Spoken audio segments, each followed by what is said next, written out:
அங்க என்ன செஞ்சிட்டு இருக்க? ஆமா, கையில என்ன போட்டோ?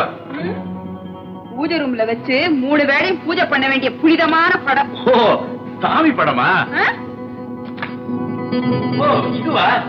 ஆமா, இது எப்படி இங்க வந்தது? ஆபீஸ்ல விளம்பரத்துக்காக வந்தது. மறந்து போய் நான் பேக்கெட்ல வச்சுட்டேன் போட்டுருக்கு. மறந்து போய் வச்சீங்களா இல்ல மெய் மறந்து போய் வச்சீங்களா? நோ நோ, நீ பேசுறத பார்த்தா எனக்கு என் பேர சந்தேகப்படுறதா இருக்க. பிராமிஸா சொல்றேன், நான் அந்த மாதிரி டைப் இல்ல. நீ சந்தேகப்படுறதா நினைக்கிற போதே என் மனசுக்கு ரொம்ப கஷ்டமா இருக்கு. ஏன் இதெல்லாம் எப்படி தெரிஞ்சு போச்சேன்னு கஷ்டமா இருக்கா?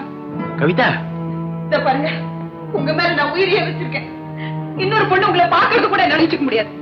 அந்த பெண்கள் கிட்ட நீங்க சிரிச்சு பேசுற முறையும், அசிங்கமான படத்தை எல்லாம் பாக்கெட்ல வச்சுக்கிட்டு அழகு பாக்குறது அசனையும், இதெல்லாம் எனக்கு கொஞ்சம் கூட பிடிக்கல. என்னடா இது? அவளா உன நினைச்சு அவளா ஒரு முடிவு பண்ணி அவளே எழுதிட்டு போறாளே.